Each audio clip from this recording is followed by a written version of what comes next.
Edith, ¿es posible que puedas orar?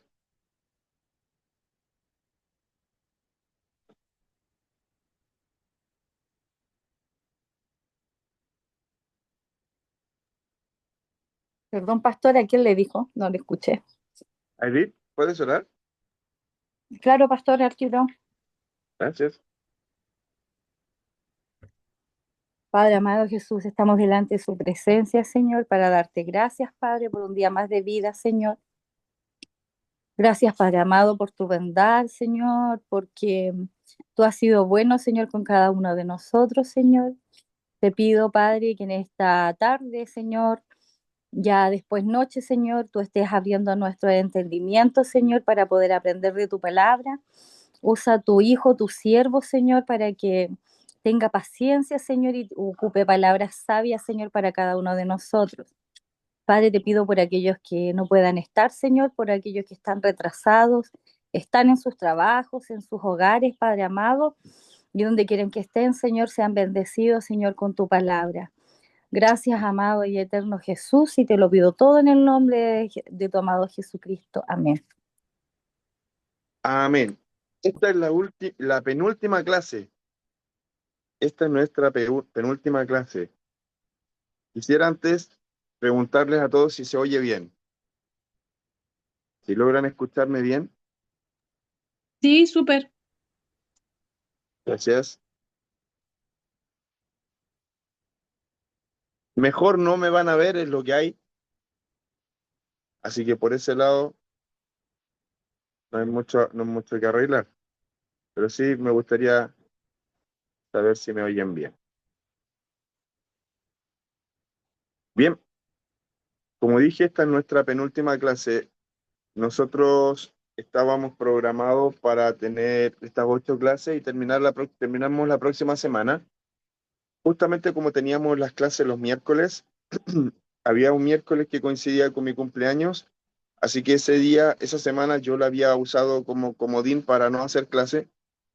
Como lo cambiamos a los jueves, no tuvimos que suspender, pero anteriormente habíamos suspendido otra clase por imprevisto, entonces quedamos equiparados y seguimos con el plan. Esta es nuestra penúltima clase.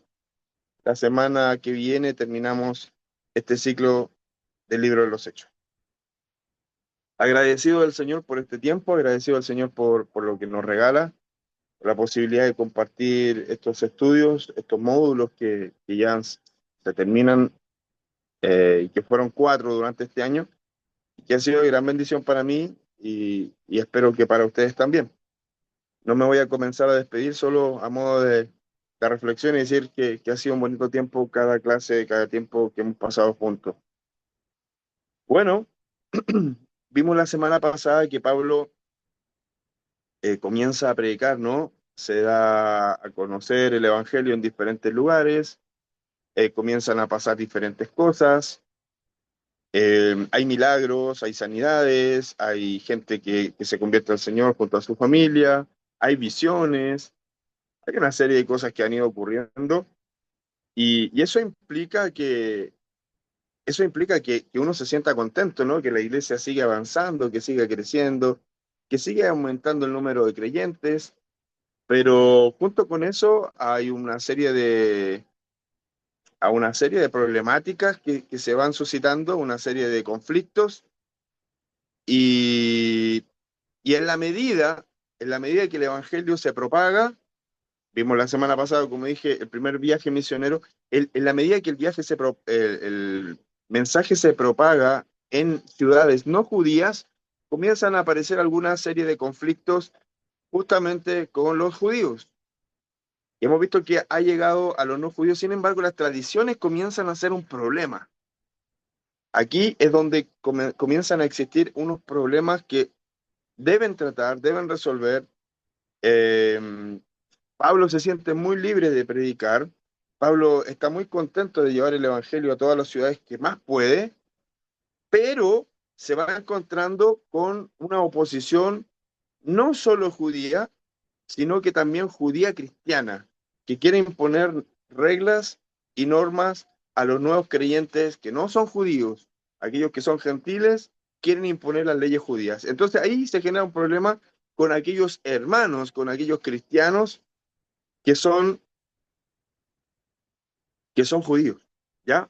Entonces ahí se genera un gran problema. Tanto así que Pablo ve la necesidad, Pablo hasta ese momento está con Bernabé, ¿cierto? Andan predicando el Evangelio, andan juntos y encuentran necesario venir a Jerusalén a conversar el asunto y se crea el primer concilio, el concilio de Jerusalén. Vamos a ver a lo largo de la historia que se producen diferentes concilios. Concilios que intentan llegar a conclusiones, coincidir en las propuestas, analizar ciertos riesgos, analizar ciertas doctrinas y de alguna manera llegar a algún consenso, llegar a, y después transmitir una idea principal, fundamental, inquebrantable dentro de los principios cristianos. Este es el primer concilio que registra la historia. Ustedes van a ver que existen otros y que cada uno de ellos intenta dar respuesta a preguntas, a conflictos, a interrogantes que van surgiendo a lo largo de la historia. Algunos de estos concilios no son buenos, intentan, cierto, como dije, llegar a conclusiones, pero también generan serias divisiones. Algunas doctrinas son calificadas de herejes, otras son aceptadas por la iglesia, otros obispos y pastores renuncian a la idea de seguir compartiendo con aquellos que de alguna manera les llaman herejes por su forma de practicar, de creer esta fe cristiana. Está el concilio de Nicea, el concilio de Trento. Hay varios concilios concilios que a lo largo de la historia van a definir ciertos patrones de comportamiento y también doctrinas fundamentales. Este es el primer concilio y da cuenta de una necesidad y de una problemática. ¿Cuál ha sido la reacción del judaísmo frente a las propuestas de salvación de la nueva fe? Si bien es cierto, el judaísmo rechaza al Cristo, los primeros cristianos son judíos. Por lo tanto, ellos fusionan su fe, su compromiso con Dios, con esta nueva fe, con esta nueva forma de honrar a Dios y de creer en Él, en esta nueva propuesta de salvación por medio del sacrificio de Cristo. Entonces, como son judíos y son cristianos, se ven enfrentados a una serie de cosas que confunden a los gentiles o que quieren imponer a los gentiles. Pero también se corre el riesgo de una división entre la iglesia judía y la iglesia gentil, que la iglesia judía comience a practicar ciertas cosas y la iglesia gentil comience a practicar otra. Tenemos aquí el caso también de algunos líderes, tal cual como Pablo y Pedro, que se ven enfrentados a ciertas disputas en cuanto a cómo se va a llevar el evangelio en el pueblo no judío.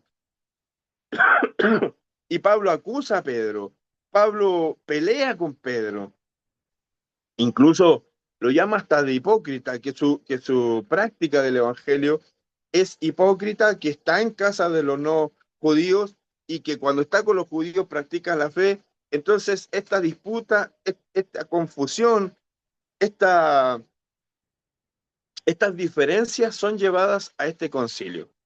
Y aquí Pablo y Bernabé viajan a Jerusalén, se reúne el resto de los apóstoles, se reúnen los líderes de la iglesia de Jerusalén. Yo lo dije en algún momento, que Jacobo o Santiago es el jefe de la iglesia en Jerusalén, es quien administra, es quien tiene un protagonismo en cuanto a la preparación, a la regularización y también al ordenamiento de la iglesia en Jerusalén. La iglesia de Jerusalén, de cierta manera, es la que también va dictando va entregando ciertas directrices a los nuevos misioneros, a los nuevos creyentes y también a las nuevas ciudades de creyentes. Entonces, se hace muy necesario poder reunirse, y poder elaborar una propuesta hacia los gentiles. La iglesia naciente, vamos a ver cuál es la reacción de los judíos. La iglesia naciente estaba bajo la supervisión y acreditación apostólica. Eso lo estaba diciendo hace poquito. Si hay una nueva iglesia, de alguna manera los apóstoles y Pedro y los demás van a visitar estas nuevas iglesias, estas nuevas comunidades y supervisan si en realidad están siendo una iglesia acorde a lo estipulado desde Jerusalén, que son los primeros creyentes, que son los primeros cristianos, que son la base y el centro de adoración aún. Acuérdense que este es el concepto de Israel, que hay que venir a adorar a Jerusalén. Jerusalén es el centro de adoración para el pueblo de Israel. Y pareciera ser que en este concepto todavía estas tradiciones mantienen la idea de que el pueblo y los gentiles tienen que estar bajo la supervisión y acreditación apostólica. Vimos la semana pasada que el viaje misionero de Pablo, que nace desde una ciudad, termina en la misma ciudad y no necesariamente rinde cuentas a Jerusalén y al resto de los apóstoles. Pablo ya tiene estas conversaciones con ellos. Pablo ya se ha reunido con los demás discípulos. Por lo tanto, él sale a predicar y sale a evangelizar y no cree necesario rendirle cuentas a los hermanos que están en Jerusalén. Entonces, ahí hay un tema importante porque Pablo entiende que cada comunidad tiene cierta libertad para llevar su fe. Él comienza a nombrar, dijimos también que comenzó a nombrar ancianos encargados de cada una de las comunidades. La predicación de Pablo no consideraba guardar ritos, ceremonias judías como requisitos para la salvación. Pablo no sale a predicar el evangelio de Jesús y no le sale a decir a la gente que son salvos por medio de el credo, por medio de esta fe, por medio de este aceptar, como decimos los evangélicos, aceptar a Jesús como su Salvador personal, creer que está el Espíritu Santo y que el Espíritu Santo llene sus vidas, bautizarse, y para él es suficiente. No los invita a, a la circuncisión, a guardar el día de reposo, a celebrar las fiestas judías. No existe esa propuesta desde Pablo y desde Bernabé y de algunos otros predicadores que andan con él, sino más bien una idea de algunos predicadores judíos que mantienen la tradición y salen a predicar que los gentiles también tienen que circuncidarse. Pero sin embargo, Pablo no tiene esa intención, no está interesado. Consideremos que Pablo podía haber sido perfectamente uno de aquellos fariseos que exigiría a los no judíos a que cumplan con los rituales judíos, ya que él tiene también esas tradiciones muy arraigadas. Recordemos que él era muy cercano al Sanedrín y postulante al Sanedrín. Entonces, como tenía toda esta tradición, perfectamente él podía salir predicando justamente eso, pero él no tenía la intención. A veces comparo estas historias como las iglesias actuales, en donde nos encontramos algunos predicadores no interesados en exigir el pelo corto, el pelo largo, el pantalón, la corbata, versus aquellos que todavía mantienen esas tradiciones. No voy a juzgar ni voy a hacer juicio valórico de lo que está bien o lo que está mal, solo mantener la idea y la propuesta de que existen predicadores que han entendido que hay cosas que son trascendentales y otras cosas que son secundarias. Y así como hay grupos fundamentales que consideran esas cosas como fundamentales para su adoración, para sus rituales y para su forma de practicar el evangelio.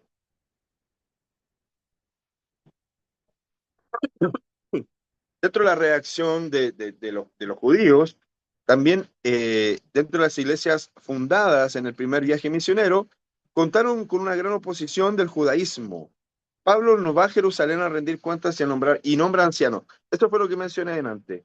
Hay una gran oposición desde los judíos que rechazan la postura cristiana, pero también ahora comienza a existir esta oposición desde los judíos cristianos que rechazan cómo practican los nuevos creyentes gentiles el evangelio. Entonces vienen a convencer, vienen a repredicar, a reevangelizar a los nuevos creyentes. Yo no sé si le ha pasado o de pronto o de alguna manera aparece alguien que quiere reconvertirlo con su nueva enseñanza, con su nueva doctrina o con sus nuevas revelaciones. Lo estamos haciendo mal, tenemos que hacerlo mejor. Y de cierta manera, creo que a todos nos pasa un poco, ¿no? Lo que hemos aprendido lo queremos enseñar y enseñar como la gran revelación, como así se debe hacer, así se debe predicar, así se debe vivir el Evangelio, así se debe entender que funciona el Espíritu Santo, así se deben hacer los estudios, así debe hacerse el culto, cuáles son las canciones que debemos escoger para nuestras reuniones. Creo que de alguna manera también nosotros nos vemos involucrados en actitudes como esta, que queremos reevangelizar a aquellos que ya han sido evangelizados, que queremos transformar la forma en que ellos hacen sus cultos, que queremos eh, reedificar sobre algo que ya ha sido edificado. Entonces, se va generando esto, viene Pablo, vienen los demás predicando, y detrás vienen los cristianos judíos que vienen enseñando que hay que judaizar, que hay que practicar algunos de los rituales judíos. Así que se genera este conflicto. Esta es la reacción judía frente a los nuevos creyentes, al nuevo plan de salvación. Hay un gran riesgo de división. Pablo lo nota, los discípulos lo notan. Este problema se origina cuando una parte de la iglesia seguía pegada a las tradiciones judías, mientras que otra parte de la iglesia es liberada de la ortodoxia judía. Ya le he dado vuelta en esto. Hay un grupo de creyentes que se siente libre, escuchó el Evangelio y es lo único que conoce. Hay otro grupo que es judío, que conoce sus tradiciones, ahora tiene para sí la doctrina del Evangelio, pero quiere fusionar ambas y exigir a los demás que también las practiquen. Esto también lo mencioné, hay una división, una discusión seria y hay un riesgo de división entre los cristianos, judíos y no cristianos, por la forma de ver la fe y por las tradiciones que tienen unos de otros, pero también esto que genera disputa entre Pablo y Pedro en algún momento. Entonces, hay que sentarse a conversar. Y aquí esto nos enseña algo muy importante. De pronto, lo mismo que mencionaba delante con respecto a nuestras discusiones, nuestras disputas, con respecto de nuestra manera de entender el Evangelio, no logramos conciliar, no logramos sentarnos a buscar una solución y analizar cuáles son los pros y los contras de cada una de nuestras actitudes, de nuestras enseñanzas y de nuestras prácticas. Así que esto para mí es una enseñanza re importante, considerando de que hay muchas ciudades donde todavía el Evangelio no se predica, donde nosotros llegamos con una nueva propuesta y la gente se convierte al Señor y resulta que nos encontramos con que hay dentro de nuestro equipo de liderazgo diferentes formas de llevar el Evangelio, diferentes propuestas de cómo practicar el plan de adoctrinamiento hacia las personas también, disipularlo y todo lo demás. Entonces nos vemos enfrentados a un gran problema, y el problema de estar predicando contradicciones. Que cuando yo predico una cosa y cuando alguien predica otra. Y en el fondo lo que hacemos es generar grupos que estén de acuerdo con uno, que estén de acuerdo con otros, y finalmente no conciliamos a una iglesia que debe estar mirando a Jesús, no a los líderes, no a sus predicadores, no a sus pastores, como entes principales de salvación, como entes principales de doctrina. Entonces, es muy importante sentarse a conversar y dialogar con respecto a estos cambios, a estas propuestas, a estas nuevas visiones. De pronto aparecen nuevas propuestas de fe, nuevas propuestas de revelación, nuevas propuestas de doctrinas, y es bueno que nos sentemos a conversar y que nos sentemos a dialogar si en realidad son útiles para la iglesia, si en realidad son solo tradiciones, si en realidad necesitamos estudiar un poco más, dejemos que pase un poco esto y veamos si realmente lo adoptamos para nuestras comunidades. Es bueno sentarse a conversar y dialogar con altura de miras, con inteligencia, sin descalificaciones. Un buen debate nace a partir de una escucha empática y nace a partir de un diálogo que ve al otro como alguien a quien que hay que considerar de buena manera, no a un enemigo. Y eso pasa en las familias, pasa en las iglesias, en el trabajo y en todos los lugares.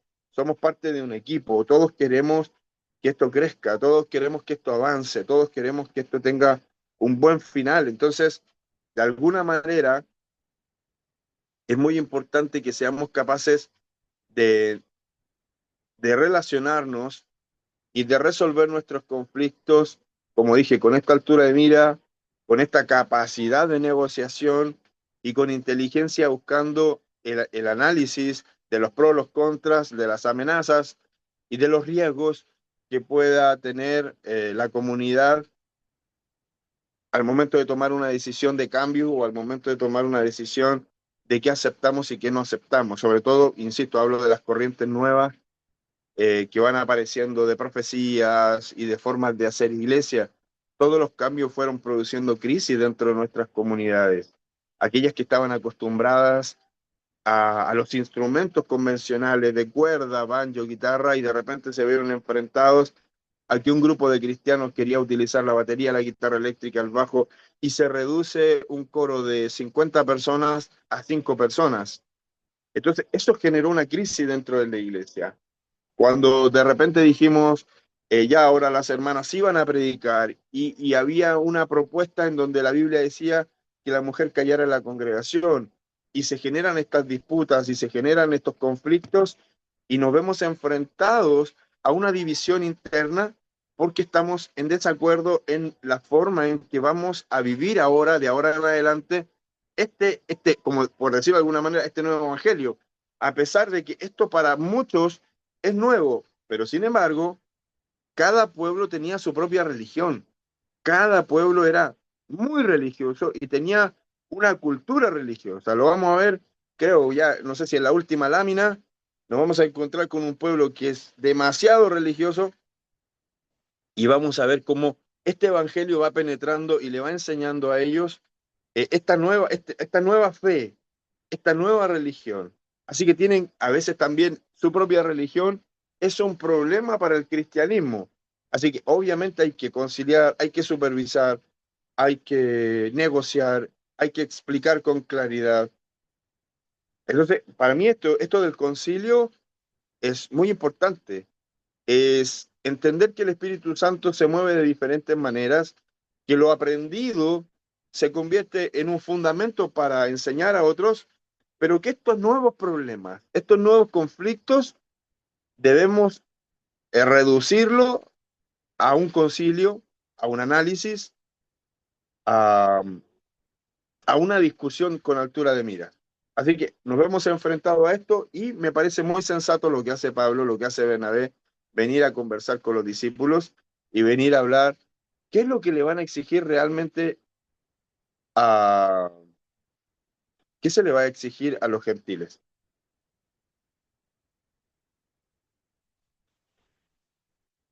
Cuando en el concilio se escucha lo que tiene que decir Pablo, lo que tiene que decir Bernabé con respecto de los gentiles, pero cuando también se escucha lo que dice Pedro acerca de cómo Cornelio y los gentiles reciben al Señor y reciben al Espíritu Santo, se levanta entonces Jacobo o Santiago y dice, por lo cual, como jefe de la iglesia en Jerusalén, ojo, como jefe y encargado de la iglesia en Jerusalén, por lo cual yo juzgo que no se inquiete a los gentiles que se conviertan a Dios, sino que se les escriba que se aparten de las contaminaciones de los ídolos, de fornicación, de ahogado y de sangre. El evangelio es predicado, se le invita a la gente a que reconozca a Jesús como Salvador, que reciban al Espíritu Santo y que sean bautizados. Esas son las tres claves del evangelizador al gentil, de que lo que se había profetizado se cumplía en Jesús, que Jesús había muerto, que había resucitado, que debían aceptar que Jesús era el Salvador, que debían recibir el Espíritu Santo y que debían bautizarse. Esas eran las características del mensaje de predicación para los nuevos creyentes, para los gentiles. Pero se le agregan estas cosillas que van de acuerdo a las amenazas que van generando cada una de las culturas donde el evangelio va llegando. Porque hay culturas en donde se ha estado predicando el Evangelio que hacen sacrificios a sus propios dioses. Entonces, después de ese sacrificio, se comparte ese alimento. Y se entiende desde la perspectiva apostólica, la perspectiva cristiana, que eso es participar de la adoración a otros dioses. Entonces se invita a los nuevos creyentes gentiles que no participen de esas tradiciones que invocan a otros dioses. Aquello que es sacrificado a otros ídolos, que no sea parte de las prácticas del cristianismo. Entonces, que se aparten de las contaminaciones de los ídolos, que no sean parte de las celebraciones, que no sean parte de los sacrificios, que no coman de lo sacrificado a los ídolos y que se excluyan de esa adoración, de esas ceremonias que no están acorde a lo que enseñan los principios del Evangelio. También que se cuiden de la fornicación. Hay que considerar que tanto en Corinto, en Éfeso y en varias ciudades del Asia Menor hay prostitutas sagradas. Hay un templo en donde para ser bendecido, para que haya fructividad, para que haya una buena cosecha, debes honrar a los dioses o debes adorar a las diosas por medio de estas prostitutas sagradas. Y al parecer, si está escrito acá, aunque no hay detalles, al parecer hay que recordarle a los cristianos que no somos parte de estas actividades, que las prostitutas sagradas no son parte de lo que enseña Jesús y de lo que el Evangelio comienza a practicar, que no tiene nada que ver con lo que los cristianos comenzamos a realizar y a practicar. Entonces hay que explicarle a los no creyentes que no participen de actividades que adoran a otros dioses y que no sean parte de la adoración a otros dioses por intermedio de la prostitución. Cuando se habla de fornicación, para nosotros en este tiempo, por lo general se dice que es de dos jóvenes teniendo relaciones sexuales o es de una persona divorciada que se vuelve a casar y que tiene relaciones sexuales o que se vuelve a casar. Finalmente se entiende absolutamente que hay una intimidad, por lo tanto, el que se casa con otra persona comienza a fornicar y los jóvenes solteros que tienen relaciones sexuales es fornicación.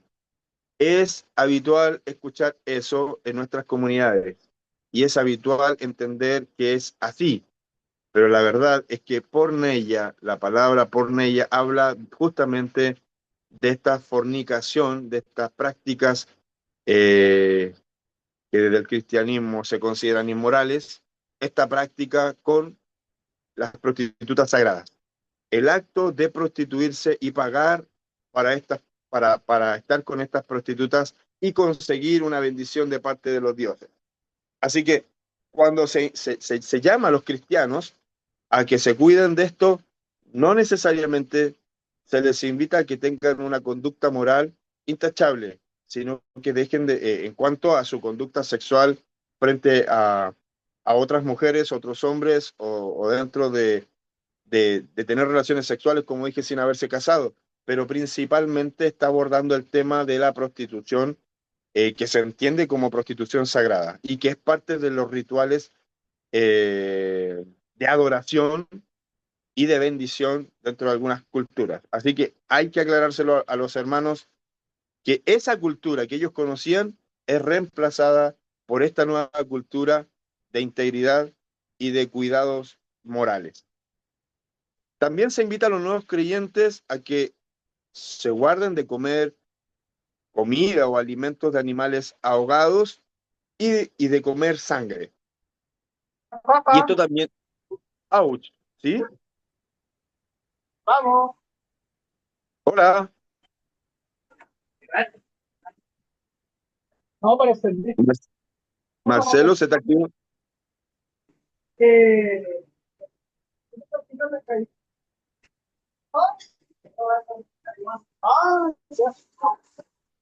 A Marcelo se le activó.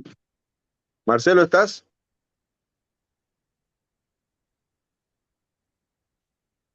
Ahí sí.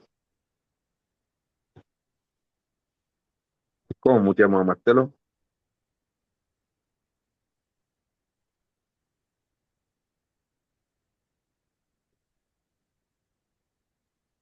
Me parece que ella se quedó calladito. Sí, pero no está muteado. Entonces, en cualquier momento puede sonar de nuevo. Ya, vamos a ver cómo lo hacemos aquí.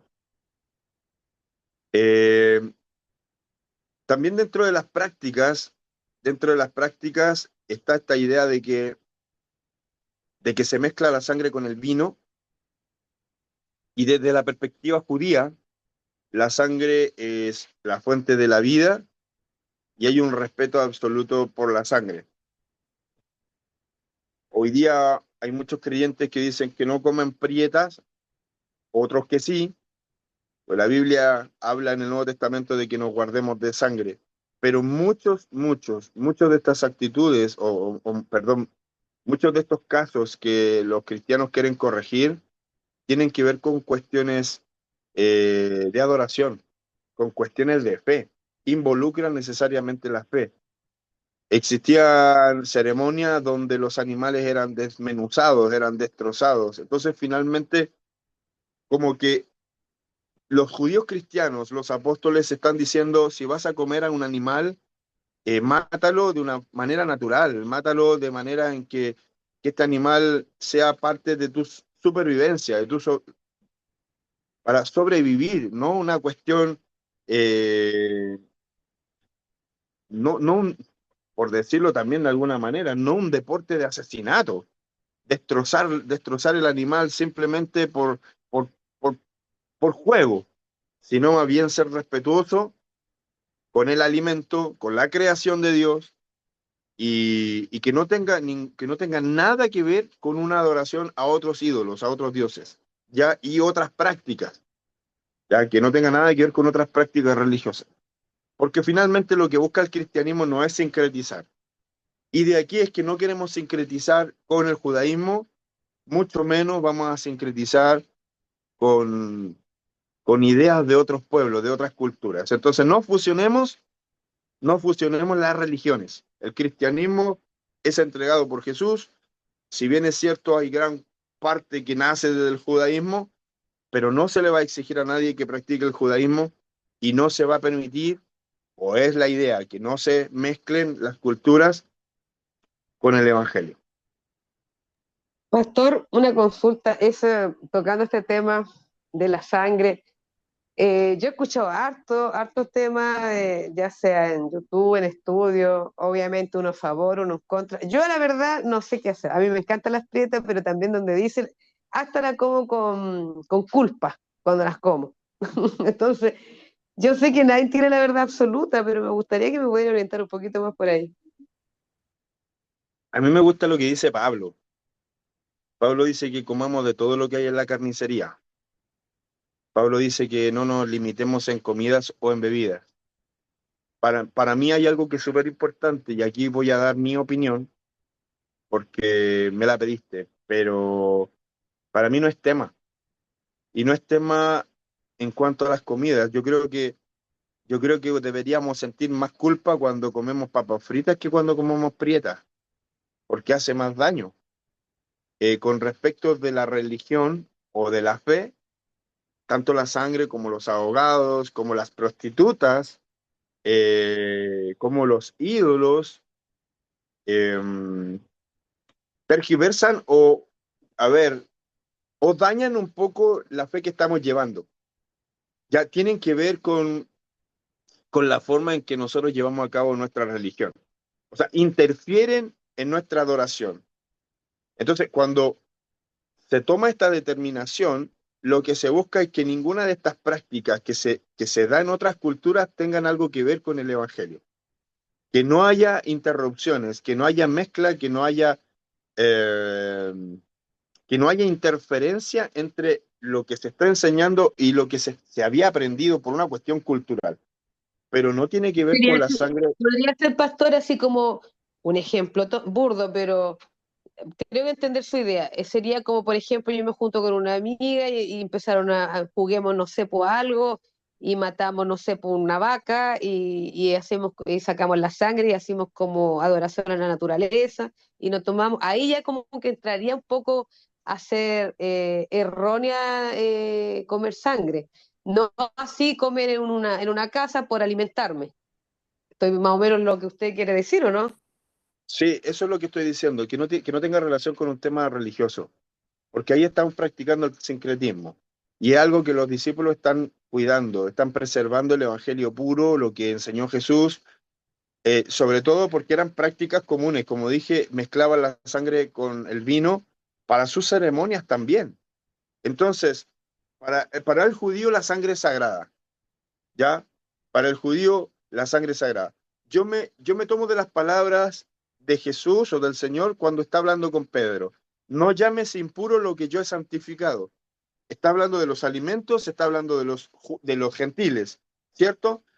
Entonces, no es problema, no son un problema los alimentos, no son un problema. El problema es en en qué estoy usando estos animales o estos alimentos, si son para una ceremonia o son solamente por una cuestión de alimentación. Entonces, este sincretismo es que los cristianos, este concilio está cuidando.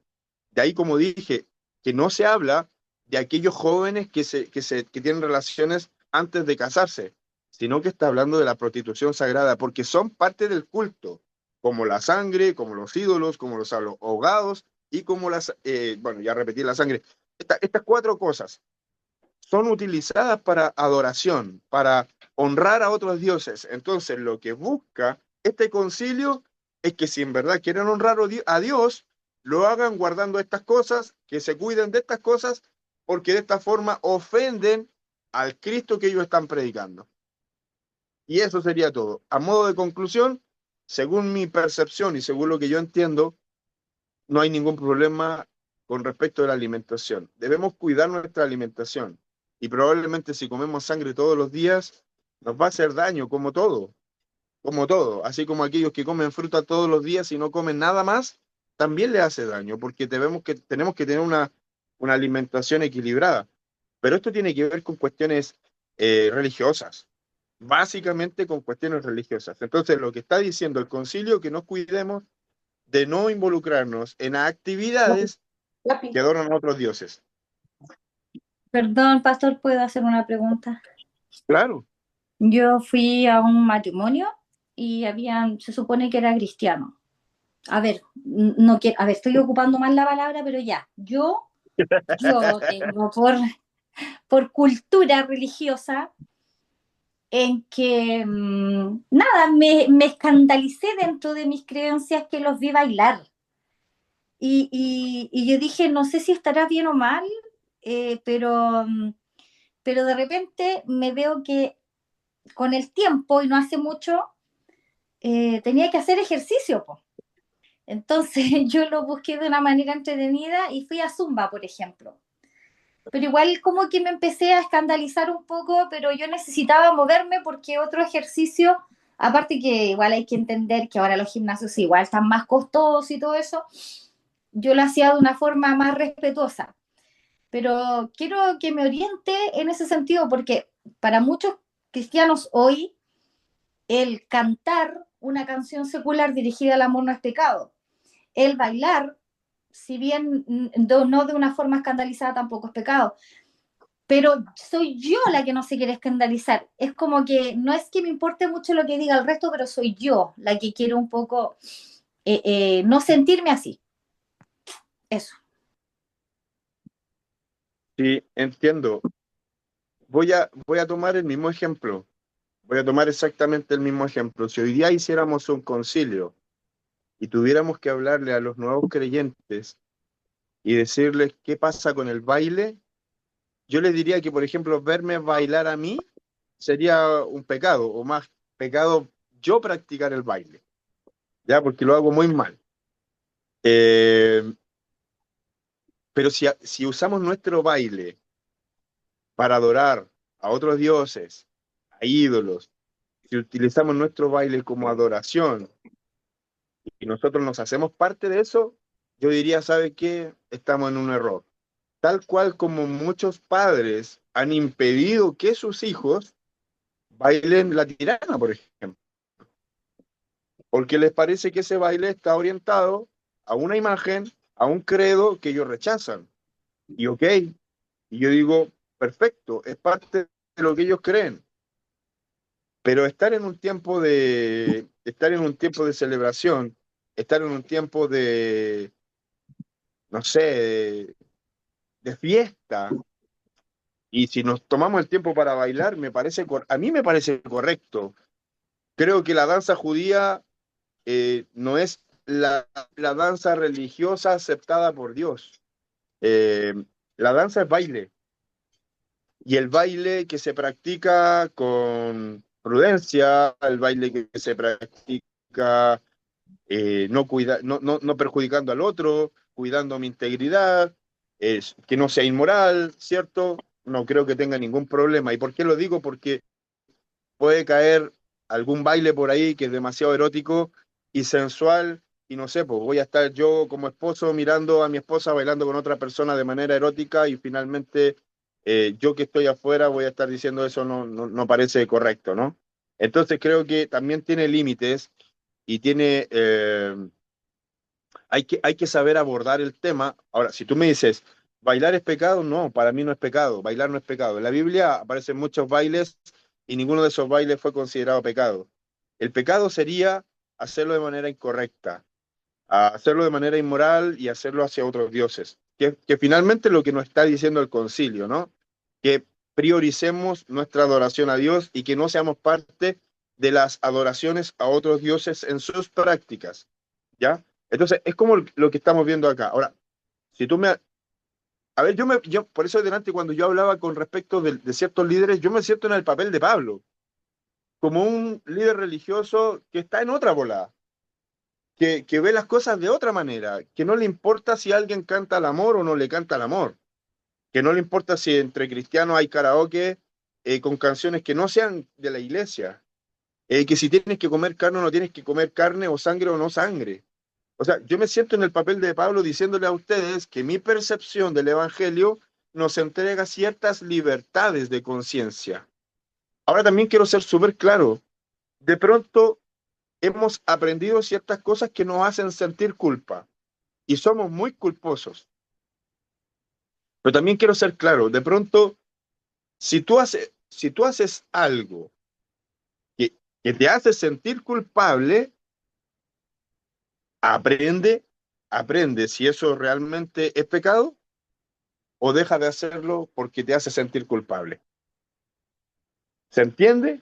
Si yo creo que ver tele a las 12 de la noche es incorrecto porque al otro día no puedo rendir en nada y me siento culpable por haber visto tele hasta tan tarde, tengo dos opciones. Arreglar mi situación con una vitamina, con una buena alimentación para que pueda rendir bien, o dejar de ver televisión a esa hora porque me hace sentir culpable, porque estoy rindiendo mal en mi trabajo. Entonces, tenemos que tomar una decisión frente a ciertas cosas. Aprendemos bien lo que estamos haciendo y si es pecado o no es pecado, porque yo les puedo decir a ustedes, hoy día nada de esto es pecado y ustedes se van libremente para sus casas y lo comienzan a practicar y los excesos los llevan a cometer un tremendo error y al final yo soy el culpable de haberles dicho a ustedes que no era pecado. Entonces, equilibrar lo que sabemos con lo que practicamos para mí es súper importante. A mí no me gustan las prietas. No me ha gustado nunca bailar. Nunca me gustó el cigarro. Nunca me gustó la cerveza. Pero sí me gusta el vino. Y cuando tengo la oportunidad de beber una copa de vino, lo hago así. Una copa de vino, y no digo una copa de vino llena, una copa de vino. Una copa de vino se entiende que debe ser servida un poco más de un cuarto, y si es que hasta la mitad, pero ni siquiera. O sea, para mí una copa de vino no llega a la mitad de la copa. Entonces, si lo hacemos con prudencia, si lo hacemos con decencia, no hay problema. Cuando perdemos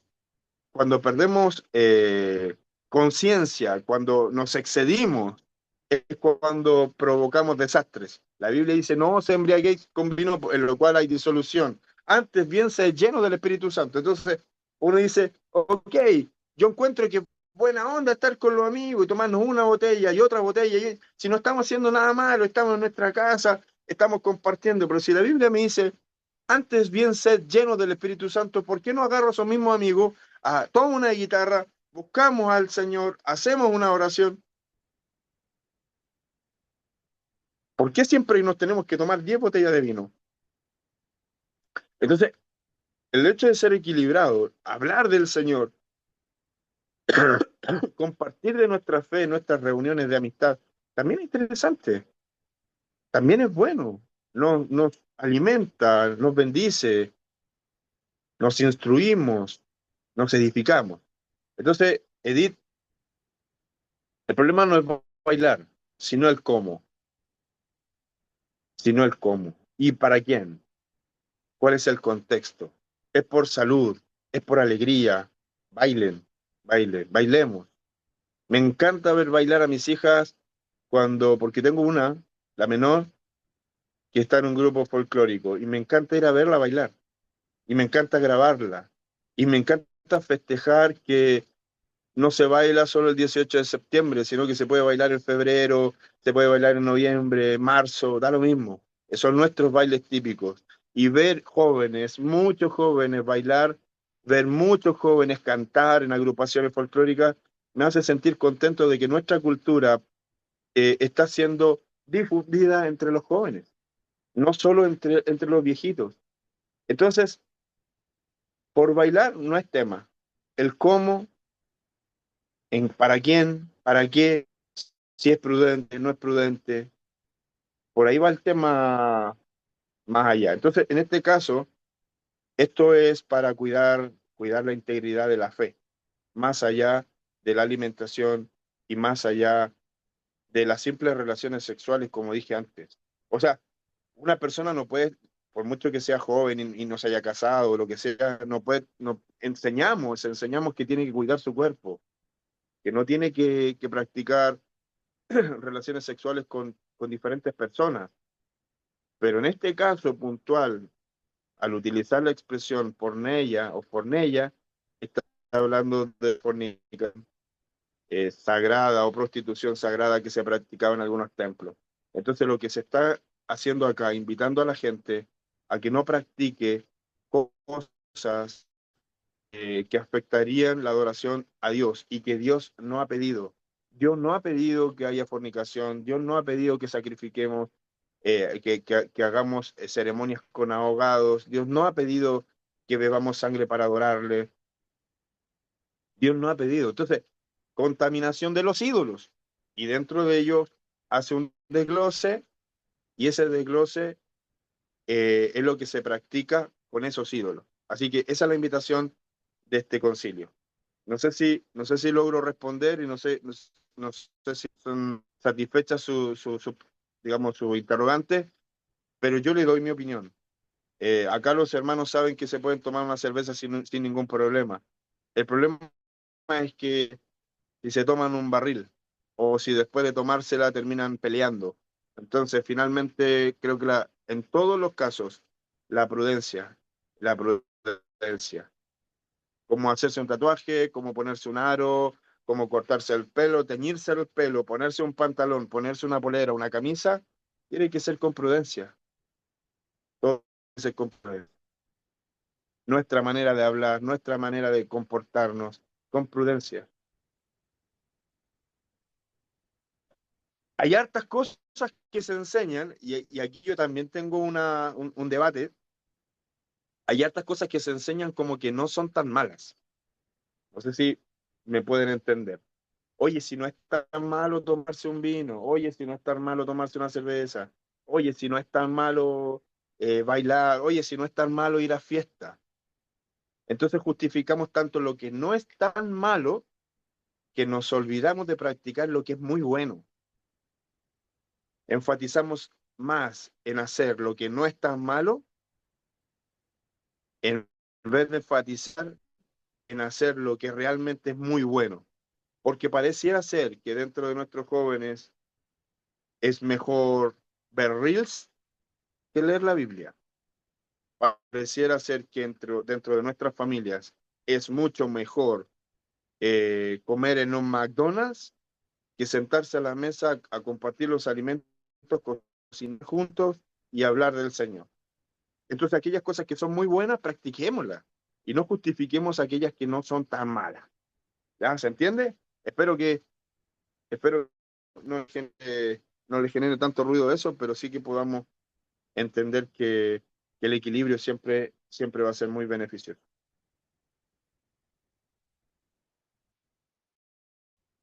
Ha avanzado rápido la hora, pero no las power. Después de haber conversado todo esto en Jerusalén, después de haberse reunido y haber conversado esto que se le iba a exigir a los gentiles, tomaron una carta, hicieron unas cartas y fueron enviadas a las iglesias del extranjero. Y Pablo, Bernabé fueron a Antioquía, aunque el texto no dice quién llevaba las cartas, pero fue como una caravana, fue Pablo, Bernabé y fueron algunos otros hermanos con estas cartas, reunieron a la congregación, entregaron la carta, habiéndose leído, se regocijaron por la consolación.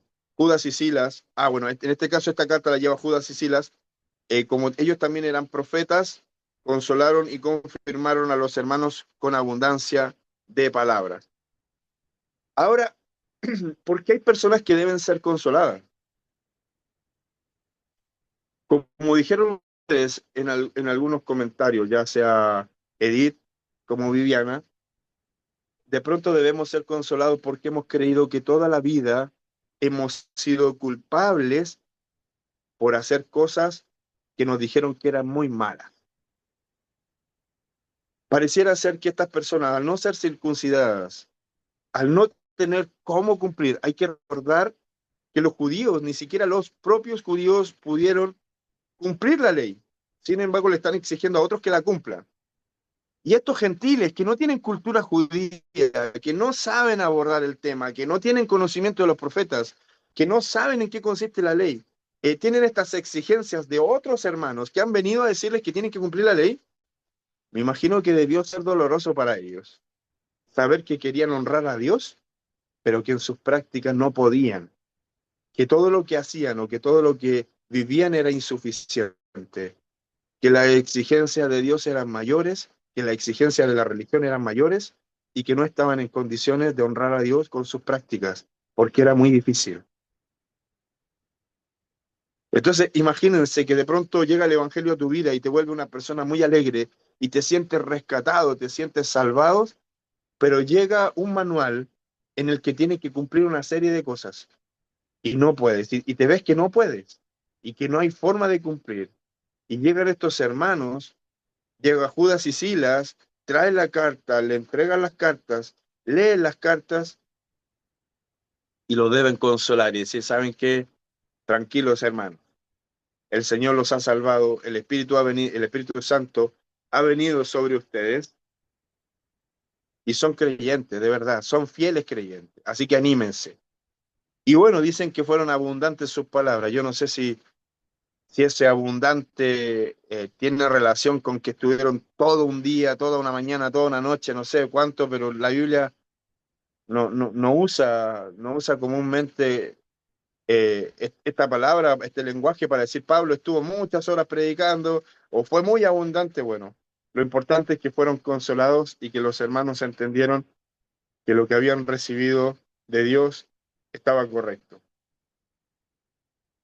Después de que Pablo llega a Antioquía, junto con Bernabé, con Judas y Silas, comienza su segundo viaje misionero. Y aquí se produce algo que es triste y bueno a la vez. Es triste porque comienza a desaparecer el nombre de Bernabé, porque se separa de Pablo. En el primer viaje misionero, Bernabé iba con su sobrino, Juan Marcos, que posteriormente sí sería nombrado, que posteriormente sí Pablo diría que ahora es útil para el Evangelio. Mientras estaban en su viaje, Marcos se separa de ellos y no quiere continuar el viaje. Entonces, cuando Bernabé quiere llevarlo en este segundo viaje misionero, Pablo le dice que no. Y discuten y prefieren separarse. Digo que es triste porque pareciera ser que lo que hacía Pablo con Bernabé era muy productivo, que juntos eran muy buenos. Y digo que quizás no tan triste porque esta separación provocó que se predicara el Evangelio potentemente desde otros dos frentes. No solo Pablo con Bernabé, sino que ahora Pablo va con Silas, por ahí agarra, vamos a ver más adelante, agarra a Timoteo y se va a predicar con otras personas. Y Bernabé se va a predicar con Marcos y su propósito se sigue cumpliendo y el Evangelio se sigue extendiendo. Pero ya no va en este viaje misionero, ya no es parte de este trabajo tan bonito. Como dije, van nuevos acompañantes, van a pasar por ¿Sabe la... por qué? Disculpe, ¿se sabe por qué hubo esta disputa? ¿Por qué se separaron? ¿Por qué se separan? Sí, Porque porque se... en el viaje anterior Juan Marcos, que es el sobrino de Bernabé, no quiere continuar con ellos y se devuelve. Pero razón no hay, sí. No, no hay razón. Entonces, para Pablo es una inmadurez, es un joven que finalmente retrasa el trabajo, cambia los planes y al querer llevarlo de nuevo, Pablo entiende que es un obstáculo. Y Bernabé defiende a su sobrino y dice, bueno, yo voy a predicar con él y si no me deja llevarlo, yo no voy contigo. Listo. No hay mayores detalles, pero esa es la razón. Bueno, se va Pablo, recorre las mismas ciudades que recorrió antes, visita esas ciudades, visita las comunidades y se va a predicar a otras partes donde también hay muchas maravillas, milagros, pero también se van a encontrar con una oposición mucho más férrea. Ahora sí hay una oposición potente, eh, con daño físico, con daño emocional, con encarcelamiento. Así que es muy potente lo que viene.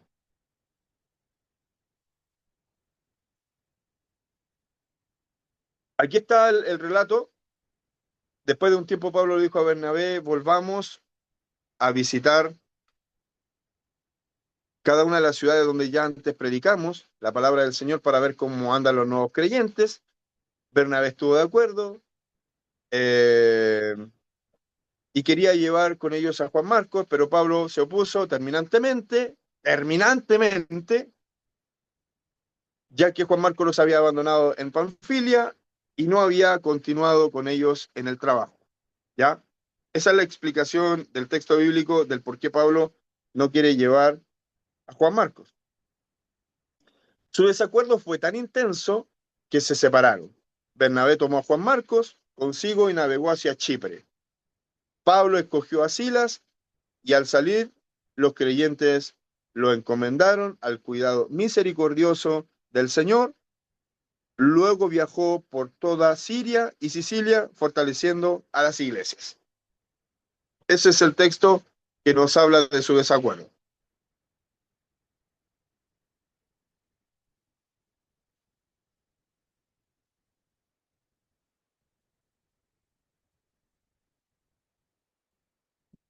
Estas son las ciudades que habían recorrido antes, ¿no? Pablo fue primero a Derbe y luego a Listra, donde había un discípulo joven llamado Timoteo. Su madre era una creyente judía, pero su padre era griego. Los creyentes de Listra e Iconio tenían un buen concepto de Timoteo, de modo que Pablo quiso que los acompañara en el viaje. Por respeto a los judíos de la región, dispuso que Timoteo se circuncidara antes de salir, ya que todos sabían que su padre era griego. Miren, imagínense, a pesar de todo lo que habían hablado, aún así Pablo toma la determinación de circuncidar a Timoteo por respeto al resto. Yo igual considero que no debió hacerlo, pero lo hizo para potenciar a Timoteo y que no tuviera ningún obstáculo. Luego fueron de ciudad en ciudad enseñando a los creyentes que siguiera la decisión tomada por los apóstoles y los ancianos de Jerusalén. Así que las iglesias se fortalecían en su fe y el número de creyentes, y el número de creyentes crecía cada día. Buenísimo. Buenísimo. Esto es tan progresivo y es tan bonito que al final uno dice, ¿cuándo termina el crecimiento de la iglesia? O sea, ¿en qué momento para? Eh, ahí me comí una R. Mientras Pablo está planificando su viaje misionero, él tiene planes. Él quiere llegar a Asia, quiere llegar a Éfeso, él quiere llegar a Galacia, ciudades grandes, donde puedes predicar el Evangelio, que eran centros comerciales, donde eran ciudades importantes, donde él sabía que si predicaba ahí se iba a difundir mucho más rápido el Evangelio hacia otros lugares, pero el Espíritu Santo, el Espíritu le prohibió. El Espíritu le prohibió a Pablo. Ahora dice la Biblia, el Espíritu de Jesús le impidió a Pablo ir a predicar a Asia. Estuvo en una partecita de Asia, pero salieron a Europa. No pudieron predicar en ese entonces en Asia, sino que tuvieron que ir a predicar a Europa. Y tiene esta visión del macedonio, que está de pies implorando, suplicando que vaya hasta Macedonia y que vaya a ayudarles. Ven a Macedonia y ayúdanos. Pablo toma esa determinación, llega hasta Filipos y ahí se convierte una mujer bien interesante, Lidia, que vendía telas caras, finas, se convierte al Señor y posteriormente se va a convertir en una persona que apoyaría el ministerio de Pablo económicamente, con sus contactos. Sería una persona muy importante en el ministerio de Pablo y en la difusión del Evangelio. Pero como no todo es miel en hojuelas, como dice el dicho, mientras están predicando, eh, una muchacha los empieza a estorbar y ella empieza a decir que ellos son enviados de Dios y está todo el día, varios días seguidos.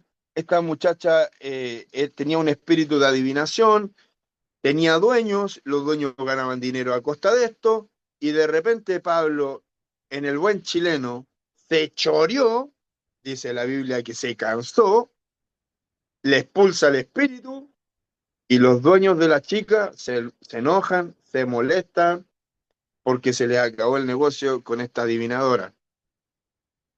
Los acusan, los castigan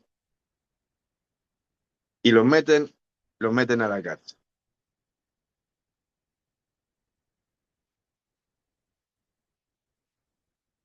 Los meten a la cárcel. Ah, pero creo que me confundí de relato, a ver. Creo que me confundí de relato. En esta oportunidad los meten a la cárcel. No, sí, y están presos, eh, y se produce. A ver, espérame, me confundí. Creo que espérame un poquito.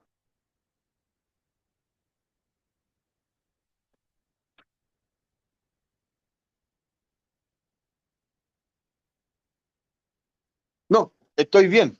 Es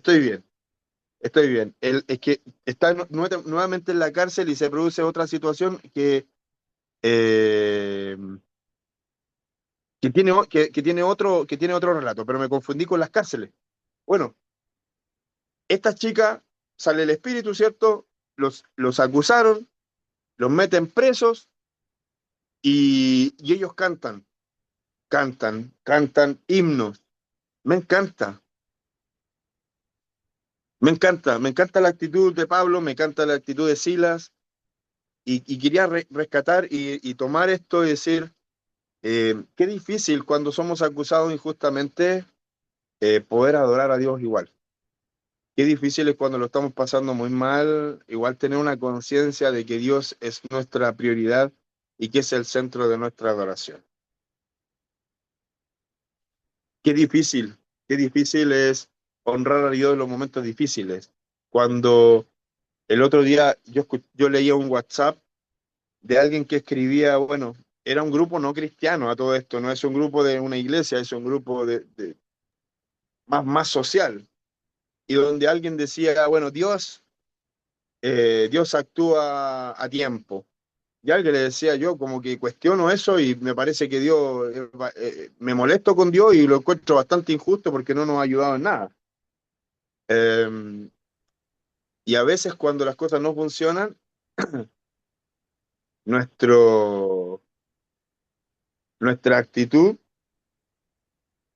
termina siendo de rechazo o de reprobación a Dios, que Dios no está actuando, que Dios nos está defendiendo, que Dios no nos está bendiciendo, no nos está dando lo que le estamos pidiendo.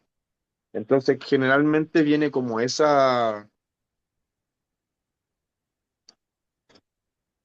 como que viene toda ese cuestionamiento, ¿no?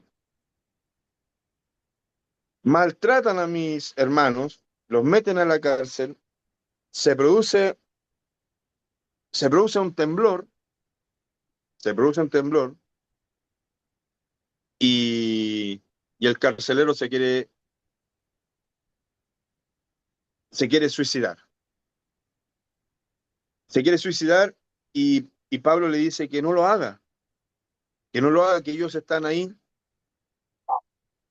que no se preocupe, que ellos no se van a arrancar, le predican el evangelio, el carcelero se los lleva a su casa, en su casa conocen al Señor, se convierten al cristianismo y le llega la noticia al carcelero que los gobernantes toman la decisión de soltarlos. Y Pablo dice, bueno, ¿y qué se quieren estos tipos? Nosotros somos ciudadanos romanos, nos agarraron, nos pegaron, nos metieron en la cárcel, públicamente nos acusaron y ahora quieren que nos vayamos en silencio. No, le llegó esto a oído de los gobernantes y con temor fueron a pedirle disculpas a Pablo por todo el daño causado. ¿Cómo le fueron a pegar? Sin ni siquiera haberlo enjuiciado, solamente porque un grupo de personas intervino y hizo acusaciones. A estos tipos los toman, les pegan, los meten presos y de ahora aquí no ha pasado nada.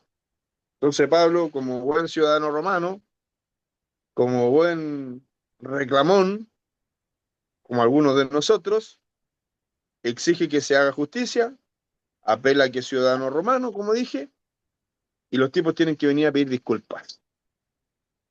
Así que es heavy y es complejo cómo nosotros cómo podemos ver estos relatos y decir, bueno, hay gente que es malvada, hay gente que abusa, hay gente que cuando se le acaba ese negocio que es fraudulento, ese negocio que es incorrecto, que un negocio que hace daño, se levantan en contra de aquellos que le arruinaron el negocio. Imagínense qué es lo que pasará en nuestras poblaciones cuando los hermanos predican en contra de los narcotraficantes, en contra de aquellos que venden sustancias que están haciéndole daño a nuestras comunidades.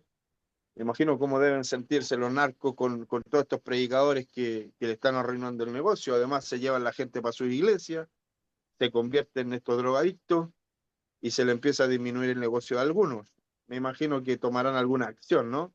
Regalarán droga para que haya nuevos drogadictos. No sé cuál es la estrategia actual, pero, pero si el evangelio le daña el negocio a alguien, me imagino que esa persona obviamente se debe sentir muy mal, le debe dar mucha rabia. Ahora el tema es que en este relato vemos cómo Pablo y Silas siguen creyendo en el Señor y honran a Dios a pesar de todo, salvan la vida del carcelero a través porque él se iba a matar, se iba a suicidar el carcelero, salvan su vida, pero también van a predicarle y logran a través del Evangelio salvar su alma y la de su familia. Y establecer ciertas normativas, ¿cierto? O recordar ciertas normativas de que no pueden azotar y a dañar a la gente porque sí, sino que tienen que ser más cuidadosos. Y pedir disculpas era lo mínimo que podían hacer.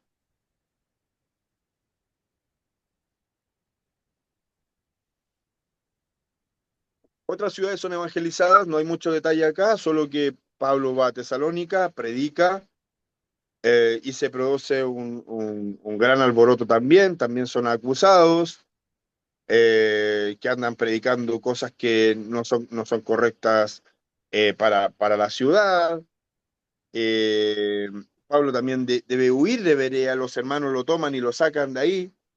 Hay hay algunos judíos que se levantan en contra de Pablo en Tesalónica porque no están de acuerdo con su mensaje, como dije la semana pasada también, porque están sacando gente de sus sinagogas, están convirtiéndose, porque Pablo, como es de costumbre, va a predicar en las sinagogas, están sacando gente de las sinagogas, están predicando cosas que no están de acuerdo con lo que ellos saben, con lo que ellos conocen, por lo tanto, se genera estas disputas y estos alborotos y estas acusaciones que pretenden dañar la vida de Pablo y de quienes están predicando. Los hermanos toman a Pablo y lo sacan de Berea, pero, pero Timoteo y Silas siguen predicando el Evangelio por un buen tiempo más. Aquí nacen otras nuevas iglesias. Sabemos de las cartas de Tesalonicenses, sabemos de las cartas de las ciudades donde ya hemos ido avanzando. Nacen nuevas comunidades de creyentes.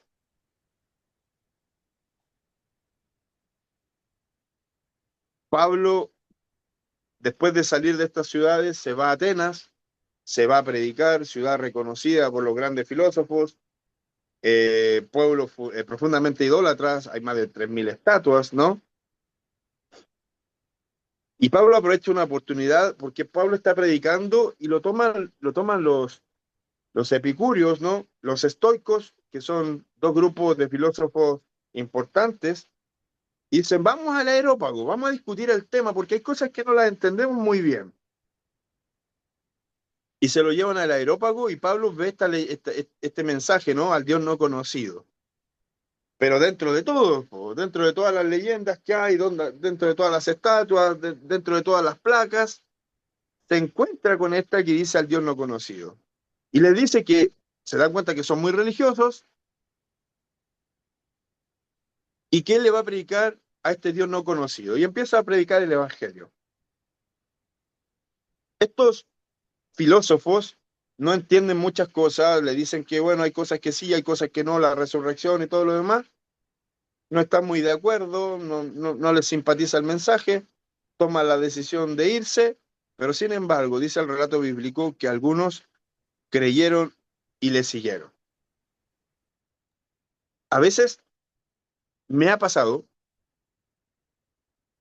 que creo que debo predicar el Evangelio por el tipo de personas con las que estoy sentado, que debo predicar el Evangelio con filosofía, utilizando conceptos, utilizando eh, otros conocimientos científicos, pero en el fondo lo que logramos con eso es tratar de convencer a las personas por intermedio de una postura y de una posición filosófica. Y no digo que esté del todo malo, porque son argumentaciones, pero lo que llevó a Pablo a que su mensaje tuviese resultado fue predicar el Evangelio simplemente inspirado por el Espíritu Santo, con todo el conocimiento acerca de Jesús, más allá de querer igualarse con aquellos que son filósofos y ponerse en el lugar de los grandes sabios y conocedores, no dejar de predicar el Evangelio debió ser lo correcto. Pablo, de cierta manera, no digo que no digo que fue un fracaso, pero digo que no convenció a los grupos de filósofos. Logró captar la atención de algunas personas que visitaban el lugar, pero él quiso filosofar con los filósofos.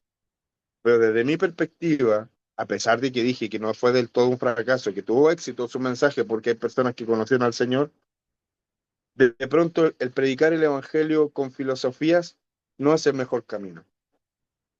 No es el mejor camino. El camino correcto es predicar el Evangelio tal cual y con la inspiración del Espíritu Santo. Lo hemos visto en todo el libro. Es el Espíritu Santo el que dirige, el que bendice, el que lleva a que las personas conozcan al Señor, pero no son las palabrerías, no son las hipótesis.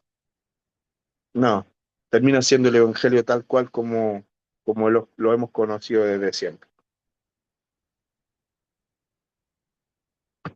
Entonces Pablo pasa por Atenas, llega a Corinto. Pablo conoce a Aquila y Priscila, que son dos personajes importantes que después van a también influencia sobre Apolos. Son un matrimonio perseverante, fiel al Señor, que también eh, son personas que ofrendarían y que contribuirían en el Evangelio. Crispo y su familia se convierten y Pablo se queda 1 año y medio en Corinto. Imagínense cómo debió crecer el Evangelio en esta ciudad. Si Pablo estaba un par de semanas, un par de meses en una ciudad y el Evangelio crecía de sobremanera, ¿cómo sería esto de que estuviera 1 año y medio? Por eso las cartas son tan críticas cuando Pablo quiere corregir a los corintios.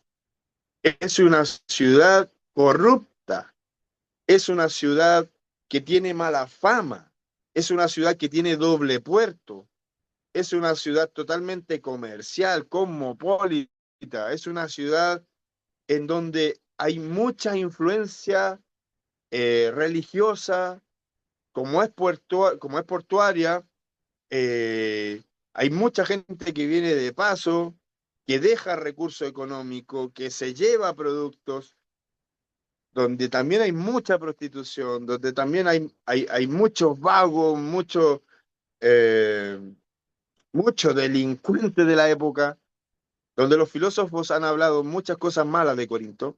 Pablo está 1 año y medio predicando el Evangelio. Me imagino que no solo a los que son de ahí, sino también a los que vienen de paso.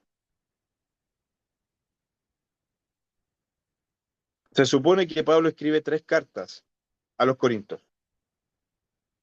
Se supone. Dentro de los estudios, Pablo escribe 3 cartas. Conocemos primera y segunda de Corinto.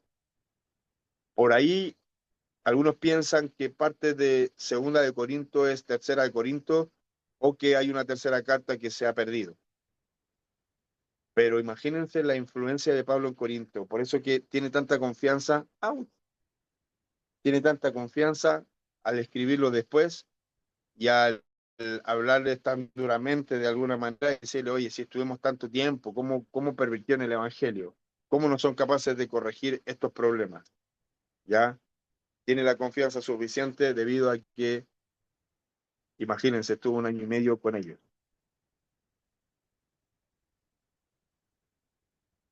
Este es el mapa del recorrido del segundo viaje misionero. Imagínense todo lo que recorren en todo este tiempo y vuelven nuevamente, en este caso, a Jerusalén a compartir las experiencias con los hermanos que están en Jerusalén. Aquí el viaje es más largo. No solo están en Asia Menor, sino que llegan hasta Europa, compartiendo el Evangelio de Jesucristo.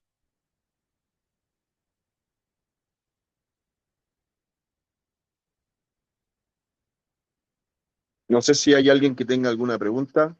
Hasta aquí terminamos con el segundo viaje misionero.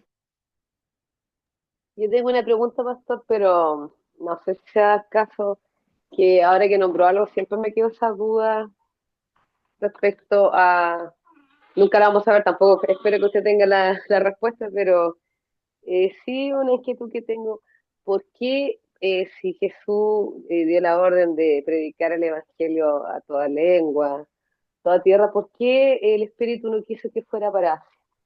De niña siempre tuve esa duda cuando leí esa parte hace muchos años. ¿Qué lo llevó o tenía otros planes para este otro lado, o tendrá que ver un poco con que tienen los de Asia, el, con el budismo, no sé. Siempre me quedo esa duda, ¿habrá alguna referencia a eso? No sé. Sabes que hay una razón bíblica. Hay una razón bíblica. pero también hay una razón, desde mi perspectiva, una explicación que por qué el Espíritu Santo tenía otros planes. Hay una explicación bíblica en que dice que tanto Pedro y el resto de los apóstoles estaba predicando en Galacia y estaba predicando en Éfeso. Entonces, podría ser contraproducente encontrarse con Pablo después de algunas de las diferencias que tuvieron. Y la otra espiritual es que Pablo sabía que humanamente el llegar a estas ciudades les permitiría llegar más rápido a otras partes con el Evangelio. Por decirlo de alguna manera, si tú me dices que vaya a predicar a la legua, yo te voy a decir, ¿sabes qué? Eh, no tengo ganas de ir a predicar a la legua. No está en mis planes. Pero si tú me dices, vamos a predicar, no sé, a Nueva York, vamos a predicar a Santiago de Chile, al centro de Santiago, probablemente yo te diga, ¿sabes qué? Es el lugar correcto, porque desde Santiago es una ciudad grande, se puede difundir más rápido el Evangelio. Humanamente, yo entiendo que para mí es mucho más conveniente predicar en esas ciudades que predicar en otras ciudades más chicas. Que el Espíritu Santo le haya impedido a Pablo predicar en estas ciudades tiene esas dos posibles explicaciones. Que encontrarse con Pedro sería contraproducente y que esto no es con gustos humanos, esto es con la necesidad de predicar el Evangelio donde deba ser predicado. Fue muy fructífero. Imagínate si estuvo en Corinto 1 año y medio. En Filipos se convierte gente que después sería importante en el propósito, que sería importante en el ministerio de Pablo. Después Pablo va a predicar a Éfeso.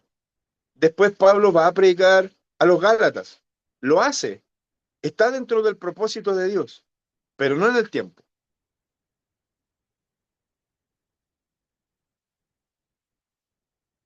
No sé si eso ayuda un poco a tu interrogante. Sí, sí me ayuda. Gracias. ¿Algo más que comentar o estaríamos por hoy?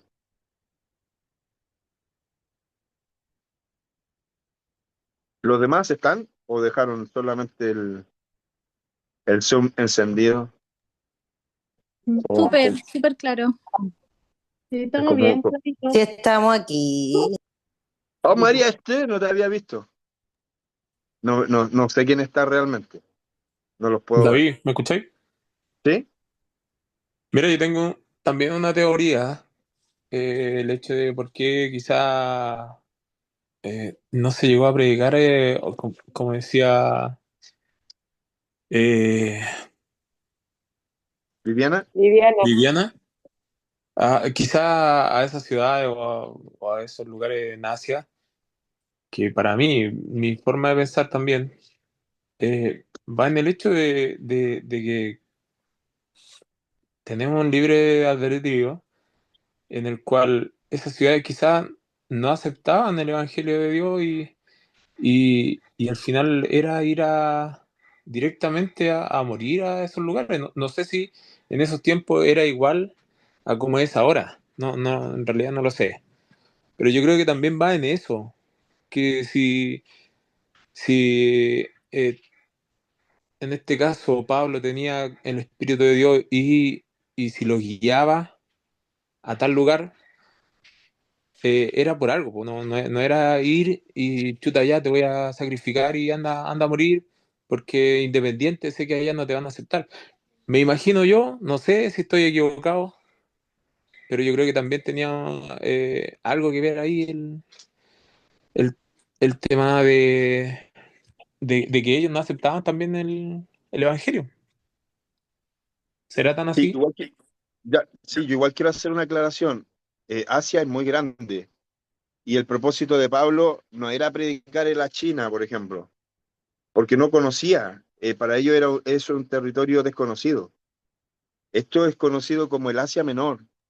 Entonces las ciudades del Asia Menor son las ciudades grandes, en este caso Galacia, Éfeso, que son ciudades importantes, con cultura importante, ciudades con influencia.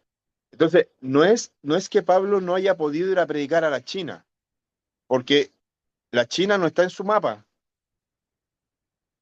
¿ya? Entonces, no pudo predicar en Éfeso, no pudo predicar en Galacia, pero después sí pasó por ahí. Solo que estaba en los planes de Dios que se le predicara el Evangelio, pero no en el tiempo. Entonces, claro, uno queda con la idea de que claro, no pudo predicar y justamente como el país, uno de los países más grandes, China, por ejemplo, pero ni siquiera está en su radar. O sea, él no tiene idea de dónde queda la China. Esto que estamos viendo aquí en el Asia Menor es Turquía, Irán, Irak, ese sector del Asia, de la zona árabe, por el lado de los griegos. Ese es el lugar que Pablo está predicando, pero no está en su mente, no está en su mente llegar a predicar a los chinos, a los japoneses, a los coreanos, no están en su radar, están fuera de su mapa. Entonces, igual es bueno entenderlo así porque Pablo llegó a predicar donde quiso, pero en otro tiempo. En este caso de Éfeso pasó a la vuelta, no cuando iba, ¿ya?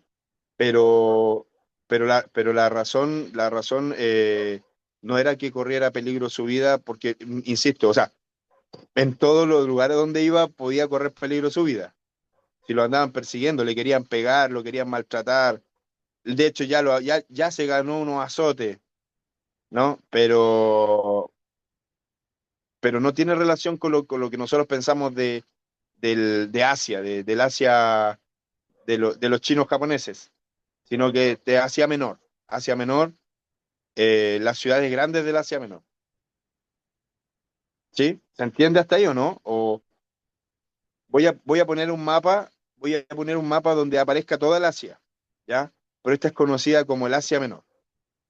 Entonces, él ya no pudo predicar en el Asia Menor, el Espíritu Santo le prohibió, le impidió, y se tuvieron que ir a Europa.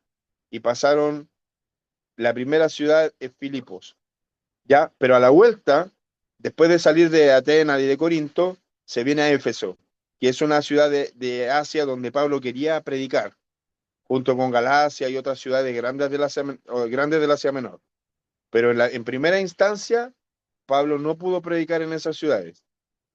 Como dije, porque Pedro estaba visitando esas ciudades, puede ser una de las razones, y la otra que Pablo sabía que si iba a Efeso, el Evangelio se iba a difundir grandemente. Entonces la prioridad de Dios no estaba en Éfeso, estaba en Filipos, en Berea, en Tesalónica, en Corinto, en Atenas, ¿ya? Pero eso es solo, no hay como una explicación, digamos, que tenga más sustento por lo demás, o una explicación de luego en la Biblia con respecto del tema. Pero siempre hablamos, en esto siempre hablamos del Asia Menor, ¿ya? Que era donde estaban las rutas comerciales, porque la India, por ejemplo, está para el otro lado. Las rutas comerciales eran, eran en el Imperio Romano. Ahí tú tenías posibilidades, ahí donde se concentraba el movimiento comercial, el movimiento cultural, y en este caso él quiso utilizar esas mismas rutas para lo que fuera el movimiento religioso. Entonces ellos se mueven dentro del Imperio Romano. Y estos son territorios utilizados, conquistados por el Imperio Romano. Eso. No sé si logro explicar un poco, ayudar un poco en sus dudas y no sé si hay alguna otra.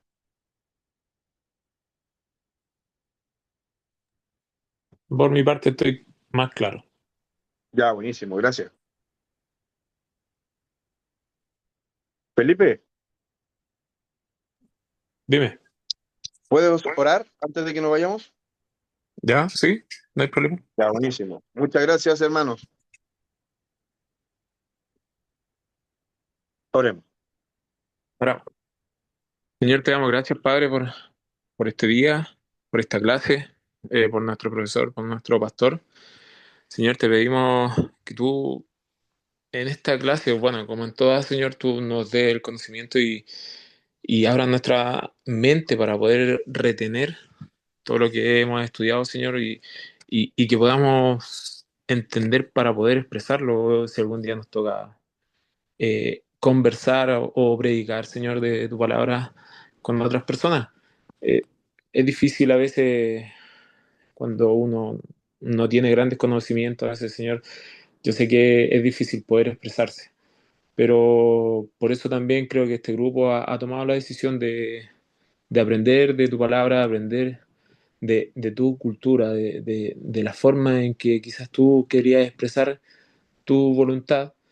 Señor, yo te pido que nosotros podamos entender cada, cada capítulo o cada clase, Señor, que tú nos das para poder nosotros también entender tu vida.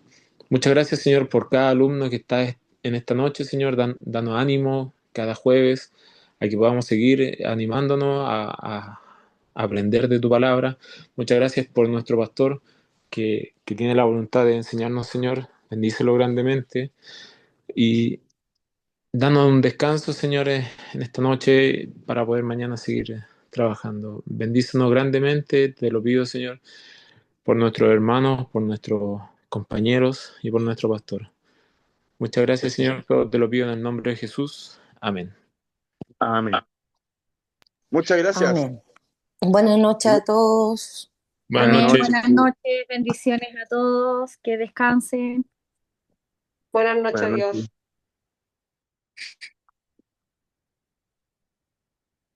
Ay, ay, ay, ay.